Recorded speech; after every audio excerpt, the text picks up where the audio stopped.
नमस्कार my dear student and my viewers. आज topic रो विषय होची इंजेक्शन टेरिपेराटाइड बा इंजेक्शन टेरिफेराक विषय रे। तो इंजेक्शन टेरिपेराटाइड होची गोटे सिंथेटिक पाराथायरॉयड हार्मोन जोटा कि रिकॉम्बिनेंट डीएनए टेक्नोलॉजी द्वारा प्रिपेयर करा जाए ऑस्टियोपोरोसिस बा अस्थि रंधता जो कि अस्थि गुड़िक बहुत भंगुर हुए एवं पोरस हो जाए अस्थि रे बोन मिनरल डेंसिटी कमी जाए। जनरली एटा मेनोपोज परे महिला एवं हाइपोगोनाडिज्म थिबा पुरुष मानक पाखरे अधिक देखा जाए।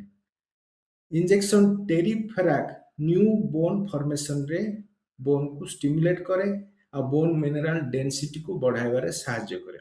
एबे आमे आलोचना करिबा इंडिकेशन ऑफ ऑस्टियोपोरोसिस जोठारे कि ए इंजेक्शन को यूज करा जाए। हाई रिस्क ऑफ फ्रैक्चर थिबा पोस्ट मेनोपोजल वुमेन एवं man with primary hypogonadal osteoporosis रे यह प्रेस्क्राइब करा जाय थाए। अदर कॉजेस ऑफ ऑस्टियोपोरोसिस जेमति कि diabetes mellitus, post radiotherapy, post chemotherapy किंबा कोनोसी मेडिसिन जेमति कि किछि मेडिसिन जो भी ऑस्टियोपोरोसिस रो चांसेस अधिका थाए से जगह रे एई मेडिसिन को यूज करा जाय पारे। नॉन यूनियन बा माल यूनियन जो फ्रैक्चर रो चांसेस बेसी थाए से जगह रे ऑर्थोपेडिशियन एही इंजेक्शन को व्यवहार करंती। ଆମେ ଆଲୋଚନା କରିବା ହାଉ ଇଟ୍ ୱାର୍କସ୍ ବା ଏହାର କାର୍ଯ୍ୟ ପ୍ରଣାଳୀ କେମିତି। ବୋନରେ ଦୁଇ ପ୍ରକାର ସେଲ୍ ଥାଏ।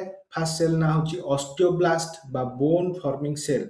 ତ ତାର ନମ୍ବର ଏବଂ ଆକ୍ଟିଭିଟିକୁ ଏହି ମେଡିସିନ ଇନକ୍ରିଜ କରେ ଯାହାଦ୍ୱାରା ବୋନ୍ ମ୍ୟାଟ୍ରିକ୍ସ ଫର୍ମେସନରେ ଷ୍ଟିମୁଲେଟ୍ ହୁଏ, ବୋନ୍ର ଷ୍ଟ୍ରେନ୍ଥ ଇମ୍ପ୍ରୁଭ୍ ହୋଇଥାଏ। ଆଉ ବୋନ୍ରେ ଥିବା ଅଷ୍ଟିଓକ୍ଲାଷ୍ଟର ସେଲ୍ର ଆକ୍ଟିଭିଟିକୁ ଏଇଟା କମେଇଥାଏ। तो जनरली या काम बोन रे थिबा ऑस्टियोब्लास्ट एक्टिविटी बढ़ाइबा सो दैट बॉडी रे थिबा ब्लड रे थिबा कैल्शियम जनरली बोन भितरे आसिकी जमा हुए तो ता द्वारा बोन स्ट्रेंथ बढ़ी थाए। फल रे स्पाइनल एवं हिप फ्रैक्चर रो रिस्क कमी जाए। वर्तमान हम आलोचना करिबा व्हाट आर द डोजेस आउ रूट ऑफ एडमिनिस्ट्रेशन।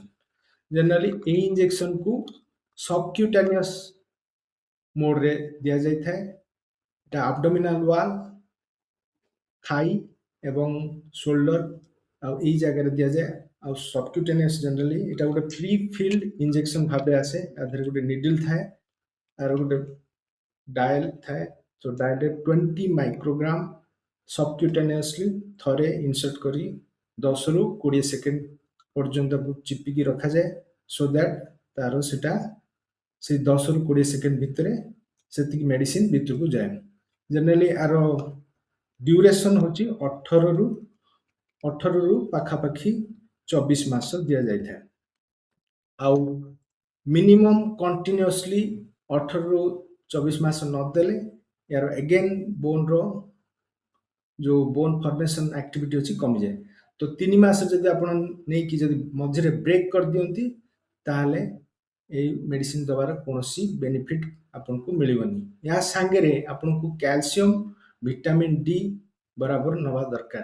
तो बेनिफिट्स बा उपकारिता टेरिफेराक इंजेक्शन नवा द्वारा कौन कौन उपकारिता होई थाए। जनरली बोन मिनरल डेंसिटी बढ़े, reduces the chances of vertebral and non-vertebral fracture or chances कमी जाए, improves the bone microarchitecture एवं cortical thickness। वर्तमान आम आलोचना करिबा what are the side effects. Common side effect जोटा कि मोर देन और इक्वल टू 1% केसेस रे देखा जाए। मोस्ट कॉमन साइड इफेक्ट होची joint pain. Second side effect होची जीडीनेस बा मुंडो बुलेबा। Injection at the site of reaction सेठी पेन, स्वेलिंग, रेडनेस हबार चांसेस बेसी थाए। नोजिया एवं हेडेक माने बांती उठेबार चांसेस बेसी थाए। मुंड व्यथा हबार चांसेस बेसी थाए। लेग क्रैम्प्स एवं कॉन्स्टिपेशन। सीरियस साइड इफेक्ट जोटा कि वेरी रेयर देखा जाए। Most common serious side effect होची हाइपर कैल्सिमिया अर्थात बोन रे थिबा ब्लड कैल्शियम लेवल बढ़िबा। ऑर्थोस्टैटिक हाइपोटेंशन माने आपण जेतबेले सोइबा जागा रु जेतबेले ठिया हेबे तो सेतबेले आपनकर मुंड घुरेबार चांसेस थाए।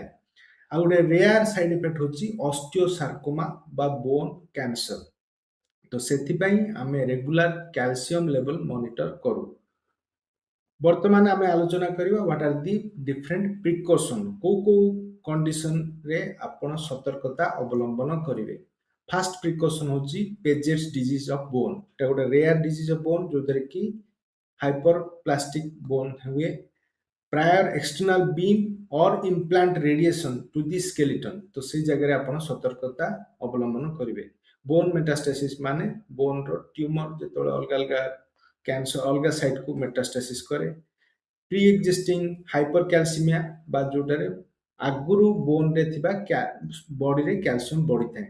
ସିଭିୟର ରେନାଲ ଇମ୍ପାରମେଣ୍ଟ ମାନେ ଯଦି ଆପଣଙ୍କର କିଡନୀ ଫଙ୍କସନ କମ୍ପ୍ରମାଇଜ ହେଇଛି ତ ସେଇ ଜାଗାରେ ଆପଣ ଆକୁ ଆଭଏଡ କରିବେ। ସ୍ପେଶାଲ ପ୍ରିକସନ୍ ବା କୋଉ ସ୍ପେଶାଲ କଣ୍ଡିସନରେ ଆପଣ ତାକୁ ଆଭଏଡ କରିବେ, ଯେମିତି କଣ୍ଡିସନ ଗୁଡ଼ିକ ହେଲା ପ୍ରେଗନେନ୍ସି, ଲାକ୍ଟେସନ ଏବଂ ପେସେଣ୍ଟସ୍ ୱିଥ୍ ୟୁରୋଲିଥିଆସିସ୍ ମାନେ ଯଦି ଗୋଟେ ପେସେଣ୍ଟର ଅଲରେଡି କିଡନୀ ଷ୍ଟୋନ୍ ଅଛି ତ ସେଇ ଜାଗାରେ ଆପଣ ଆକୁ ସ୍ପେଶାଲ ପ୍ରିକସନ୍ ନେବେ ଆଉ ଡାକ୍ତରଙ୍କର ଆଡଭାଇସରେ ଏ ମେଡିସିନ ଆପଣ ନେଇପାରିବେ।